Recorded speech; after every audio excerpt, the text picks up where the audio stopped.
တော့ကိုကျွမ်းမြတ်ဆိုပထမဆုံးပြောသွားတော့ကအရာလေးတစ်ခုပေါ့ဒီ bootstrapping ပေါ့လေ bootstrapping ကတော့ဒီကျွန်တော်အမြင်တော့လက်ရှိresilience လုပ်ဖို့အတွက်ဆိုတဲ့အနေအထားမှာဆိုလို့ရှိရင်တော်တော်လေးဒါစဉ်းစားသင့်တဲ့အရာတစ်ခုလို့မြင်တယ်ပေါ့လေတချို့အရာတွေမှာဆိုလို့ရှိရင်ဘယ်လိုမျိုးကိုယ့်အတွက်ဒီအာpre sales သွားတာမျိုးတွေနောက်ပြောလို့ရှိရင်အာဒီဘယ်လိုပြောမလဲအာဂုံးစင်းတယ်တော့မဟုတ်ဘူးอ่ะသူတော့လည်းပဲလိုအပ်တဲ့ဒီအပြန်အလှန်မဟုတ်မှ intern လို့ဟာမျိုးဒီကိုကဒီ human resources လိုအပ်တယ်ဆိုလိုအပ်တဲ့အရာမှာတစ်ဖက်မှာကိုရဲ့ဒီဟွာကလိုအပ်မယ်ဒီလိုအားလိုအပ်မယ်တစ်ဖက်မှာကျတော့ experience လိုချင်တဲ့သူဒါမျိုးလေးတွေပေါ့လေပေါင်းစပ်လိုက်တဲ့အခါမျိုးမှာတစ်ဖက်နဲ့တစ်ဖက်မှာ win-win situation ဖြစ်စေတဲ့ဟာမျိုးပေါ့အဲ့တော့ကိုယ့်အနေနဲ့ဒီငွေကြေးလိုအပ်ချက်ကိုပြင်ဆင်တဲ့နေရာမှာbootstrapping လုပ်ကင်ဖို့အတွက်ပေါ့လေအကြံပေးချင်တာလေးတွေရှိရင်လည်းတစ်ချက်ကိုကတော့ကိုကျော်မြတ်စိုးတို့ဖြည့်ဆွတ်ဆွေးနွေးပေးပါဦးခင်ဗျဟုတ် bootstrapping ကတော့အဓိကကျွန်တော်တို့ startup ဟိုဟာ approach ပေါ့ methodology ပဲပြန်သွားမှာပေါ့ကျွန်တော် lean ဖြစ်တယ်ဆိုရဲlean approach ပေါ့နော်အဲ့ကောင်ကတကယ်တော့ဒါကိုအဲ့ approach နဲ့ခုန bootstrapping ဟာနဲ့ပေါင်းလိုက်ပြီးတော့သွားတဲ့ဟာပေါ့နော် bootstrap လုပ်တဲ့အခါမှာ bootstrap လို့ပြောတဲ့အခါမှာကိုကကိုယ်ပတ်စံကိုထည့်ရတာပြီးရင်လိုရင်ထက်ပေါ့နော်ကိုပတ်စံကိုပဲဘယ်နာရချီးပြီးပဲဖြစ်ခုနလိုပေါ့ microfinance ကချီးရဆိုလဲကိုပြန်ဆက်ရမှာပဲလိတကယ်တမ်းကျတော့အဲ့တော့bootstrapping ကအဲ့ထဲမှာဒါ bootstrapping ထဲမှာအဲ့ဒါပါတယ်ပေါ့အဲ့ဒါကြီးပါတယ်ပါတဲ့အခါမှာကျွန်တော်တို့အဓိကကို resource ကိုဘယ်လိုသုံးမလဲပေါ့နော်ကိုကဒီအချိန်မှာအများကြီးfinancial resource အများကြီးမရှိတဲ့အတွက်ကြောင့် financial ဟိုအများကြီးမသုံးနိုင်တဲ့အတွက်ကြောင့်ကိုသုံးမဲ့တခြား resource တွေကိုလည်းကျွန်တော်တို့က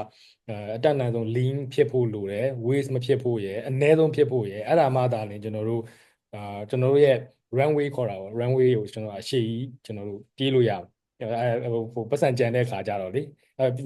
ကြာပြေးနိုင်လေခုနကလိုကိုယ့်ရဲ့ဟို point တစ်ခုမှာကျွန်တော်တို့က opportunity နဲ့ပြန်တွေ့မှာပေါ့ဒါမှပြီးတော့ကြာပြေးနိုင်တဲ့အတွက်ကြောင့်လဲ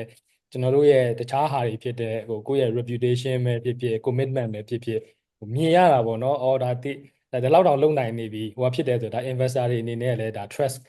သူတို့တဖြည်းဖြည်းနဲ့ trust level လဲပိုပြီးမြင့်လာနိုင်တယ်ဆိုတော့အဲ့လောက်အထိကျွန်တော်တို့ဟိုစူးစမ်းဖို့ကြတော့ကျွန်တော်ကစလာတဲ့ resource ကိုကျွန်တော်တို့ကဝုန်းဆိုပြီးတုံးလိုက်လို့ရှိရင်ခဏလေးနဲ့ရပ်ဝိုင်းကြတော့အဆင်မပြေဘူးအဲ့ဒါကိုမှစောစောကလို့အများကြီးပေါ့နော်လို့push လုပ်ပြီးတော့ထည့်ရင်ကြတော့လေဘာမှလောင်းကျွန်တော်တို့သွားခြင်းတဲ့နေရာလောက်ထိရောက်ဖို့ဆိုတာမလွယ်လောက်ဘူးပေါ့ဘာကြောင့်လဲဆိုတော့တစ်ချိန်ကျရင် financial resource ကုန်သွားရင်သွားတာပဲပေါ့နော်ဆိုတော့အဲ့ဒါလေးတွေကတော့ကျွန်တော်အမြင်ပါဆိုမိကုန်းတာဘာလဲမသိဘူးပြောချင်တာပြောပြီးတော့ဘူးအမှန်ပါပဲကိုကပြောသလိုပဲအဓိက bootstrapping လောက်တာနဲ့ပတ်သက်ပြီးတော့ any advice ပေါ့လေဒီ entrepreneur တွေကိုဟိုပေးချင်တာဆိုတော့ကို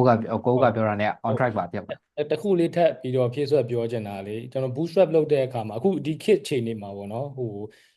နီးပညာ technology နီးပညာနဲ့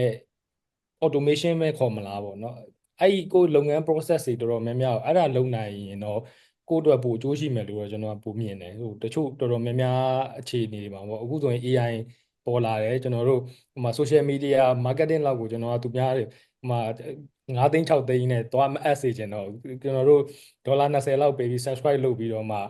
ကျွန်တော်တို့လုပ်လို့ရနေဟာအများကြီးရှိရယ်နည်းနည်းတော့ကိုအချိန်ကအများကြီးလည်းမပေးရတော့ဘူးတကယ်တမ်းနိုင်ဝက်လောက်ပေးလိုက်ရင်တော့ကျွန်တော် content တစ်ပုတ်ထွက်တယ်တကယ်တမ်းကျတော့စဉ်းစားမယ်ဆိုရင်ပေါ့နော်အဲ့တော့ကျွန်တော်တို့ဟိုတစ်ပတ်မှာ content နှစ်ပုတ်လောက်ပဲတင်ပြီးတော့ဒါအရင်တော့က package တွေလေးကျွန်တော်တို့ကိုယ်တိုင်လည်းလုပ်ခဲ့ဘူးမြင်ခဲ့ဘူးတဲ့ဟာရှိရယ်ကျွန်တော်တစ်လမှာ10ခုလောက်တင်ပေးမယ်အောင်ကျွန်တော်မြန်မာငွေ9သိန်းလောက်ပေးရတာမျိုးရှိရယ်အခုဒေါ်လာနဲ့ပြန်တွက်လိုက်လို့ရှိရင်ကျွန်တော်20လောက် subscribe လုပ်ရအောင် AI 20လောက် subscribe လုပ်လိုက်လို့ရှိရင်ကျွန်တော်အဲ့ content ထွက်တယ်အဲ့လို automation တွေဘောနော်ကျွန်တော်တို့သုံးလို့ရနေတဲ့ opportunity တွေပေါ်လာရင်ကျွန်တော်ကအဲ့ technology တွေမှာ invest လုပ်ရင်စောစော human resource ဆိုတဲ့ပြဿနာတွေလည်း နည်းနည်းပြဿနာနည်းနည်းလျော့သွားမယ်ပေါ့ဖြည့်ရှင်းသွားမှာတော့မဟုတ်ဘူးဒါပေမဲ့နည်းနည်းတက်တာသွားမယ်အဲကြတော့ကို business တစ်ခုအနေနဲ့ဆက် run လို့ရမယ့်ဟာမျိုးတွေလည်းဖြစ်နိုင်တာပေါ့နော်ဒါကတော့ option တစ်ခုအနေနဲ့စဉ်းစားကြည့်တာပါ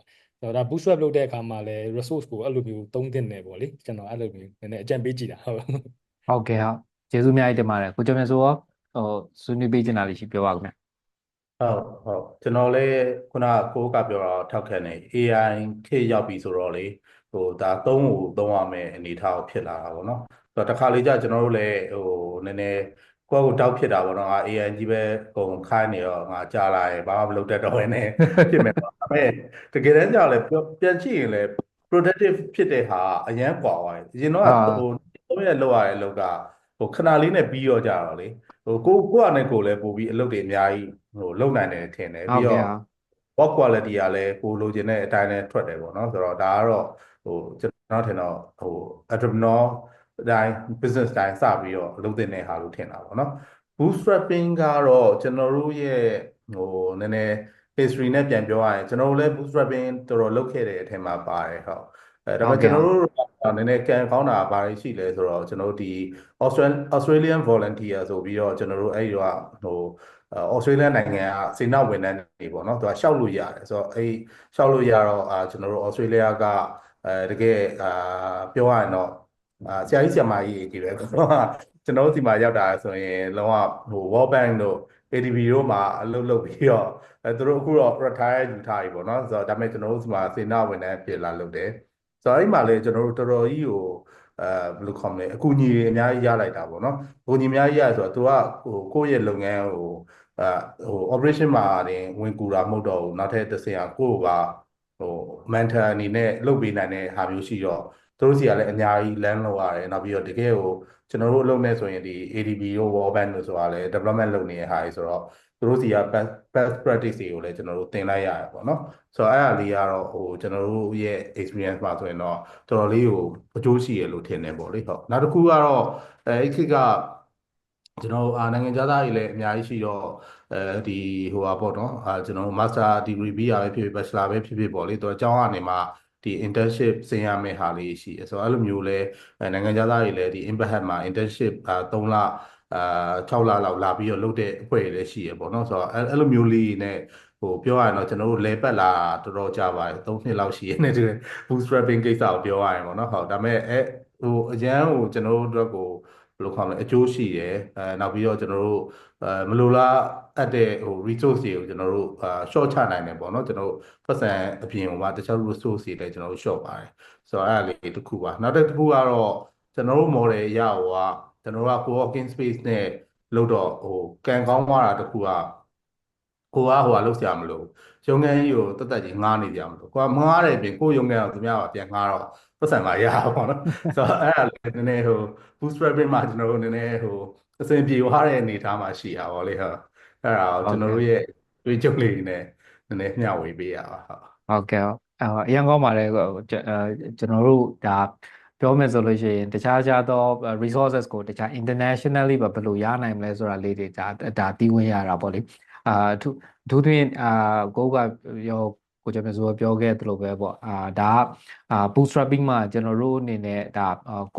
ဒါ long ဒီ resilience ဆိုရေရှည်ကိုသွားဖို့ဆိုလို့ရင်ကို့မှာရှိတဲ့အရာကျွန်တော်မာရသွန်ပြေးသလိုပဲပေါ့ကိုခွန်အောင်ဘယ်လိုမျိုးအကျိုးရှိအသုံးချနိုင်မလဲဆိုတာအရင်ရည်ကြည်တဲ့အခါမှာဒီ resources ကို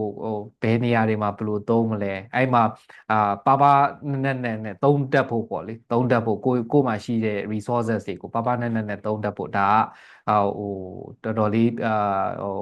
မြင်တတ်သလိုကို့အနေနဲ့ခြွေတာလို့ရတဲ့အရာလေးတွေအများကြီးရှိတာပေါ့အထူးသဖြင့်ဆိုလို့ရှိရင်ဒီကျွန်တော်တို့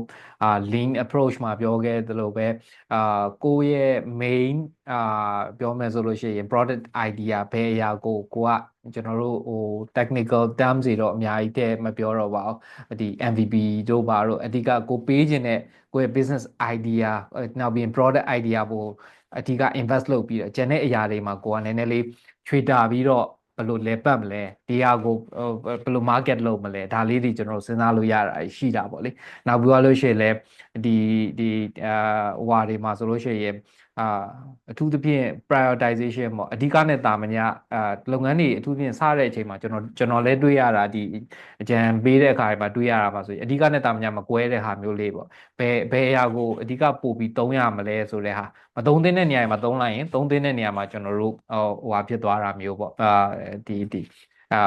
ကိုယ်နေမသုံးနိုင်တာမျိုးတွေဖြစ်သွားနိုင်တာပေါ့အဲ့တော့ကိုယ့်ရဲ့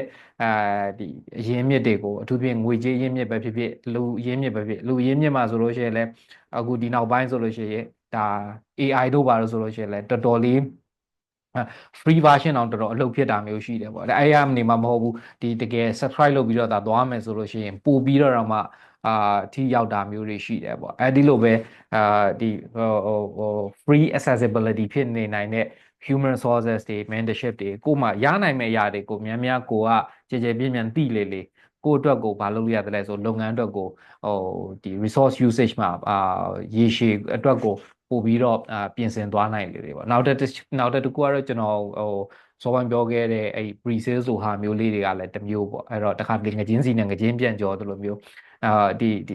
ကိုအနေနဲ့ customer ရလာတဲ့ customer စီရလာတဲ့ငွေကြေးနဲ့ပြန်ပြီးတော့လုပ်ငန်းလည်ပတ်နိုင်တဲ့ business model လိုဟာမျိုးတွေလုပ်နိုင်ရင်လည်းကိုယ့်ရဲ့ဒီငွေကြေးလိုအပ်ချက်ဒီဘာဖြစ်နိုင်တယ်လဲဆိုလို့ရှိရင်နည်းနည်း short ချနိုင်တာမျိုးလေးတွေရှိနိုင်တာပေါ့လေ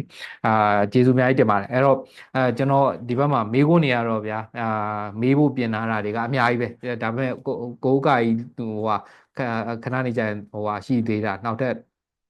meeting တွေရှိနေသေးတာကိုကျွန်တော်သိရတော့နည်းနည်းလေး short ပြီးတော့ဒီ critical ဖြစ်ဆုံးမေးခွန်းတစ်ခုလောက်ကျွန်တော်ထပ်မေးပြစေအဓိကကတော့ဒီ small business တွေပေါ့လေကျွန်တော်တို့လည်းတူတူလုပ်ခဲ့မှုတဲ့အရာတွေရှိတယ်ဘာလဲဆိုတဲ့အခါကျတော့ modern trade သွားတဲ့အပိုင်းပေါ့အဲ့တော့ modern trade သွားတဲ့အပိုင်းမှာဆိုလို့ရှိရင်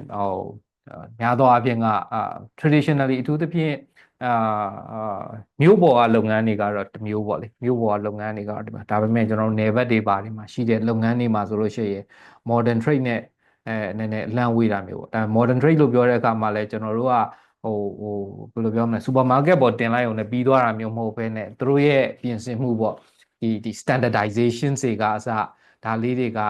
လိုအပ်ချက်တွေရှိတဲ့အခါကျတော့ဒီ entrepreneurs တွေအနေနဲ့မှာဒီ modern trade ကိုကျွန်တော်တို့သွားဖို့အတွက်ပေါ့လေဘလို့အရာလေးတွေကိုကျွန်တော်တို့တေချာပြင်ဆင်သင့်တယ်လဲmodern trade သွားဖို့အတွက် obstacle တွေကတော့ဘာတွေရှိတယ်လဲအဓိကမေးခွန်းလေးကတော့နှစ်ပိုင်းပေါ့ဘာတွေပြင်ဆင်ဘာတွေပြောင်းပြန်မေးလိုက်ပေါ့ကောင်းတယ်ဘာတွေ obstacle ရှိတယ်လဲပြီးရင်ဘာတွေပြင်ဆင်သင့်တယ်လဲဆိုတာလေးကိုကနဲ့ကိုကျမစိုးတစ်ချက်လောက်ဟိုမျှဝေပေးပါဦးခင်ဗျဟုတ်ကျွန်တော်တို့ modern trade သွားမယ်ဆိုရင်တော့သူတို့သတ်မှတ်ထားတဲ့ဟာတွေရောရှိရပါတော့ဥပမာထုတ်ကုန်အလိုက်ပေါ့ကိုကစားတောက်ကုန်ဆိုလဲစားတောက်ကုန်နဲ့ပတ်သက်တဲ့ license တွေတက်ခွဲခန်းတွေနောက်ပြီးတော့တက်ခွဲခန်းစစ်ထားတဲ့ဟာတွေတခြား product ဆိုရင်လည်းထိုနည်း၎င်းပေါ့နော်သူတို့သတ်မှတ်ထားတဲ့ဟာတွေရှိပါတယ်ခင်ဗျဟုတ်ဒါပေမဲ့တစ်ခုကဘာလဲဆိုတော့ကျွန်တော်တို့ဒီ modern trade ကပြောရရင်တော့ supermarket တွေကျွန်တော် convenience store တွေပုံများမယ်ပေါ့နော်များမယ်ဆိုတော့အဲ့မှာကြည့်လိုက်မယ်ဆိုသူတို့မှာကစင်ပေါ်မှာပစ္စည်းထားလို့ရတဲ့နေရာအကန့်အသတ်ရှိတော့ကျွန်တော်တို့ကဟိုမှာပစ္စည်းတစ်ခုကိုထားမယ်ဆိုရင်သူတို့က brand 5မျိုး6မျိုးပေါ့နော်ဒါမှမဟုတ်10မျိုးလောက်လည်းထားနိုင်မယ်ပေါ့လေနေရာပေါ်မှာမူတည်ပြီးထားရဖြစ်တဲ့အတွက်ကြောင့်အကုန်လုံးကပြုံပြီးတော့တိုးရတဲ့အနေအထားမှာရှိဆိုတော့ပထမတစ်ချက်ကတော့ဒီ brand ဒီတကယ်ဈေးကွက်ထဲမှာအရန်လူတိုင်းကြိုက်နေပြီလားပေါ့နော်ကြိုက်နေပြီဆိုရင်တော့ဒါသူတို့အနေနဲ့ဒီမှာရှိတဲ့နယ်ဆိုပြီးတော့ကျွန်တော်တို့တင်တဲ့ဟာလည်းဖြစ်နိုင်တယ်နောက်တစ်ခုကကြတော့ကျွန်တော်တို့ဒီဈေးတွေပါတယ်ပေါ့နော်ဈေးတွေကလည်းကျွန်တော်တို့သူတို့ပြန်ပြီးတော့ pricing ကလည်းစဉ်းစားမဲ့ factor တစ်ခုလည်းဖြစ်မယ်လို့ထင်ပါတယ်ဟုတ်ပြီးနောက်ပြင်ဆင်ထားမယ့်ဟာကငွေရေးကြေးပေါ့နော်ငွေရေးကြေးကကျွန်တော်တို့ဘယ်အပိုင်းနေမှာပြင်ဆင်ရမလဲဆိုတော့နှစ်ခုဖြစ်တာပေါ့လေပထမတစ်ခုကproduction ပေါ့လေကိုကဒီပစ္စည်းကိုတင်တော့မယ်ဆိုရင်ဆိုင်တိုင်းမှာလိုက်ထားမှရအောင်မယ်ဆိုင်10တိုင်းရှိရယ်ဆိုင်20ရှိရယ်ဆိုအဲ့ဒီကမှာတဲ့ order ကို fulfill လုပ်နိုင်ဖို့အတွက်ကိုယ့်ရဲ့ production က ready ဖြစ်ရလားပေါ့နော်ပြီးရင်နောက်တစ်ခုကကြတော့ကျွန်တော်တို့ဒီမှာတင်လိုက်ပြီဆိုတာနဲ့ပတ်စံကအခုရောင်းအခု ရမဟုတ်ဘူးပေါ့လေကျွန်တော်တို့ payment terms တွေကကျွန်တော်တို့တစ်လနှစ်လဆိုတဲ့ဟာလေးရှိတယ်ဆိုတော့ရှိရဲ့အချိန်မှာကိုကငွေရောအိတ်ခံနိုင်ရလားပေါ့နော်ဆိုတော့ပေးတော့ပေးလိုက်ရပြီနောက်ထပ် order တွေလည်းထပ်တက်လာမယ်ဒါပေမဲ့ကြားထဲမှာငွေရောဒီ2လစာလောက် cash flow လေးပေါ့နော်ဆိုတော့အဲ့ဒါလေးကိုပြင်ဆင်ထားဖို့တော့လိုမယ်နဲ့တူပါတယ်ဟုတ်ဆိုတော့ဒါကတော့ modern trade ရဲ့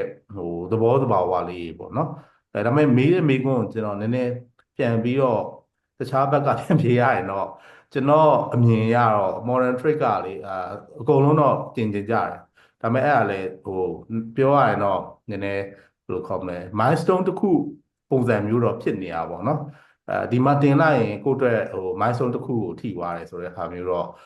ဖြစ်ကြလို့လူတွေကလည်းတင်ကြရတယ်နဲ့တူတယ်ဒါပေမဲ့တကယ်တမ်းကဈေးကွက်အနေနဲ့ကြည့်မယ်ဆိုရင်ကျွန်တော် modern trade က percentage ကတော်တော်နည်းနည်းလေးပဲရှိသေးတယ်ကျွန်တော်တကယ်တမ်း generative ကအကြီးပဲပေါ့နော်ကျွန်တော်တနိုင်ငံလုံးဖြတ်နိုင်တယ်တနိုင်ငံလုံးကကျွန်တော်တို့ကုန်စုံစံတွေမှာတင်နိုင်တယ်ဈေးတွေမှာလိုက်တင်နိုင်တယ်ဆိုရင်ဒါဒီပစ္စည်းတွေလုံးဝ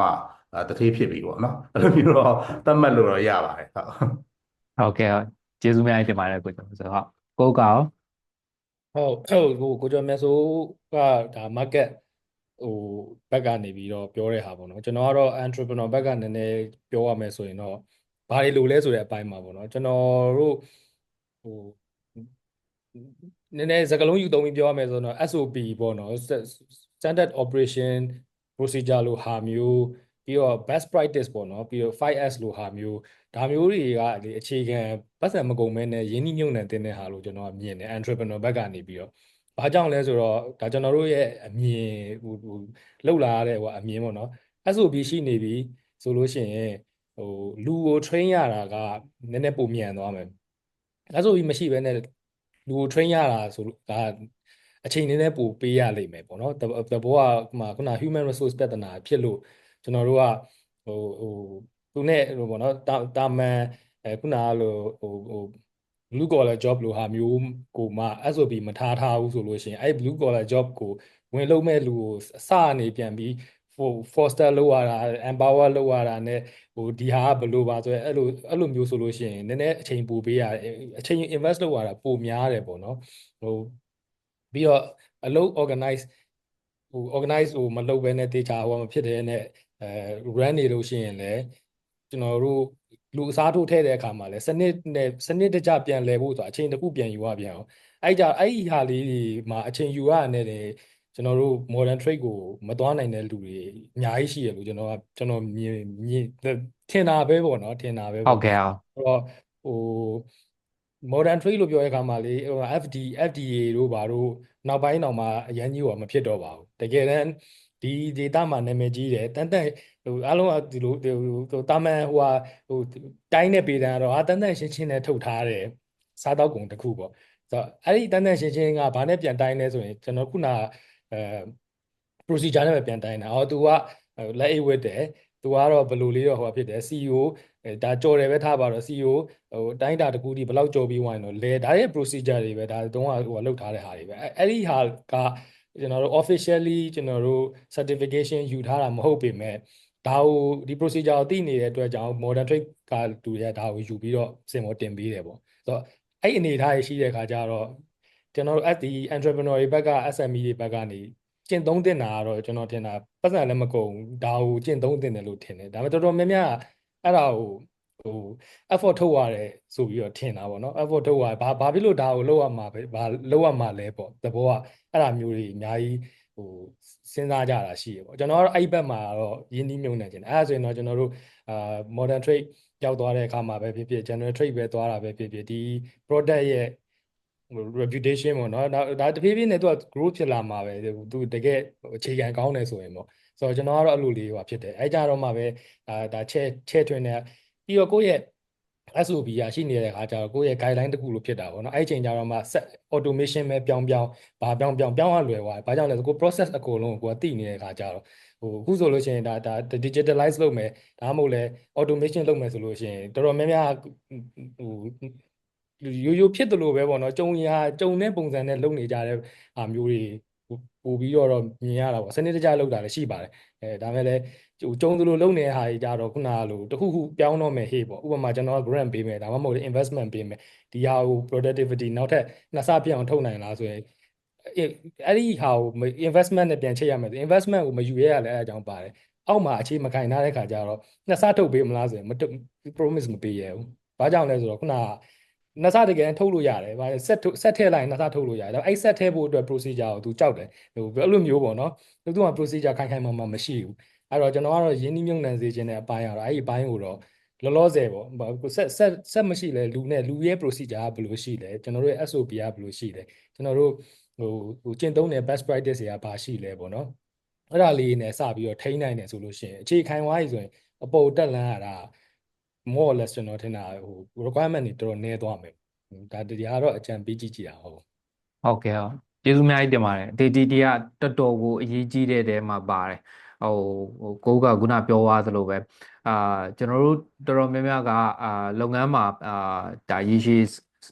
လို့ပြောမလဲလက်တလောလုပ်ငန်းငယ်တဲ့အချိန်မှာပဲဖြစ်ဖြစ်ရေရှည် scaling လုပ်တဲ့အချိန်မှာပဲဖြစ်ဖြစ်ဒီစနစ်ဆိုတဲ့ system ပေါ့အဲ့တော့ people and system မှာအဲ့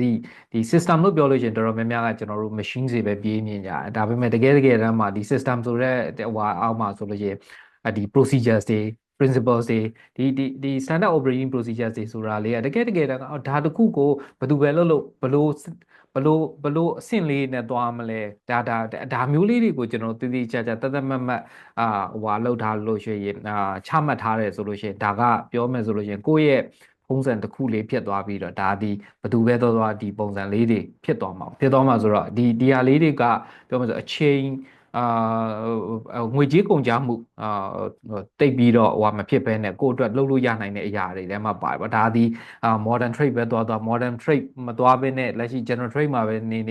ကိုယ့်အတွက်ကိုအရန်သုံးဝင်မဲ့အရာတခုဆိုတော့ဒါလေးတွေတကယ်လုပ်ဖို့လိုအပ်ပါတယ်ကျွန်တော်လည်းအဲ့ဒါကိုလောက totally agree နောက်ပြီးရင်ကိုကျော်မြတ်စိုးခုနကပြောသလိုပဲပေါ့လေ modern trade မှာက pros and cons ရှိတယ်ဆိုတဲ့အနေအထားတစ်ခုမှာmodern trade ရဲ့ကောင်းခြင်းတွေလည်းရှိသလိုဆိုးခြင်းတွေလည်းရှိတယ်နောက်ပြီးရင်အဓိကကတော့ဟိုဘယ်လိုပြောမလဲဒါဒီလုပ်ငန်းတစ်ခုကျယ်လာတဲ့ခါကျရင်တော့ဒါကြီးကရှောင်လို့မရတဲ့ဒီသွားတဲ့လမ်းကြောင်းတစ်ခုလည်းဖြစ်လာနိုင်တယ်ပေါ့ဒါပေမဲ့တေချာတစ်ခုကဘာလဲဆိုလို့ရှိရင်ကိုယ့်ရဲ့ timing ကိုတော့နည်းနည်းကြည့်ရမှာပေါ့ဒါ right timing modern trade ကိုဝင်ဖို့အတွက် ready ဖြစ်ပြီလားကိုတော့ဝင်တဲ့အချိန်ဖြစ်ပြီလားဆိုတာကိုတော့နောက်ပြီးကိုယ့်ရဲ့ view ဟာ strategy အရကနီလန်သွားမဲ့ချင်းကပ်မှုအရကဒါဒီ modern trade က essential လားဒါကိုကျွန်တော်တို့ကဟိုဘယ်လိုပြောမလဲနည်းနည်းတော့ကြည့်ဖို့လိုမယ်လို့ယူဆပါတယ်ကိုကျော်မြတ်စိုးပြောတဲ့အကိုကျွန်တော်ဒါထောက်ခံပြီးဆွေးနွေးပေးတာပါအဓိကဒီ modern trade သွားရဲဆိုတဲ့နေရာမှာမကြည့်ဘဲနဲ့ဝင်လိုက်ပြီးတော့မှကိုမှာကနောက်ကကိုလိုက်နိုင်မဲ့ production နောက်ပြီးတော့ရှင်ငွေကြေး cash flow လို့မရှိဘူးဆိုလို့ရှိရင်ဝင်ပြီးတော့မှတော့ကိုကွဲသွားနိုင်တယ်ပေါ့အဲ့တော့ modern trade ဝင်မယ်ဆိုလို့ရှိရင်ကိုအတွက်ရနိုင်မဲ့ pros and cons ပေါ့အဲ့တော့ကိုယ့်ရဲ့ဒီ cost and benefits ပေါ့လေဘာအကျိုးရနိုင်မလဲဘာတွေတော့ cost ရှိမလဲအဲ့မှာဒီပြင်ဆင်ရမယ့်အရာလေးတွေ right timing ဖြစ်ပြီလားဆိုတော့တည်ချာတွက်နိုင်ဖို့လိုတယ်ဆိုတာလေးကိုဒါကိုကျော်မြတ်စိုးဖြည့်တဲ့အရာလေးကနေကျွန်တော်ရလိုက်ပါတယ်ကျေးဇူးအများကြီးတင်တယ်ဒါကလည်းပြောမယ်ဆိုလို့ရှိရင် entrepreneurs တွေအတွက်အရေးကြီးတဲ့စဉ်းစားမယ့်အချက်တစ်ချက်လို့မြင်တယ်ပေါ့လေအဲ့တော့ဒါဒီနောက်ဆုံးမေးခွန်းလေးနဲ့တော့ဟိုပြလိုက်ပါမယ်ဘာလို့ဆိုတော့ကိုကလည်းနောက်တခုသွားမှာရှိသေးတယ်ဆိုတဲ့အခါကျတော့အခုအားလုံးဒီနေ့ရဲ့ဟိုမှာဆွေးနွေးသွားတာတွေကတော့စွန့်ဦးတီထွင်သမားတွေအတွက်ကိုအရေးကြီးမဲ့เนาะအချက်ကလေးတွေကိုဒါအခုလိုမျိုးအချိန်ပေးပြီးမျှဝေပေးသွားတာပါImpact Hub ကကိုဖောင်ဒါ2ဦးဖြစ်တဲ့ကိုဦးကနဲ့ကိုကျော်မြတ်စိုးကျေးဇူးအများကြီးတင်ပါတယ်တကယ်အတွေ့အကြုံတွေနဲ့တော့ကိုတွေလောက်ကင်နေတာတွေကိုဒါဟိုပြောမယ်ဆိုလို့ရှိရင်ဘုံဝင်လင်းလင်းချပြပြီးတော့ဆွေးနွေးပေးသွားတာလေးပါเนาะဟုတ်ကဲ့ကျေးဇူးအများကြီးတင်ပါတယ်ခင်ဗျအဲ့ဒါဆိုလို့ရှိရင်ကျွန်တော်ဒီဗီဒီယိုလေးကိုဒီမှာရပ်လိုက်ပါမယ်ခင်ဗျ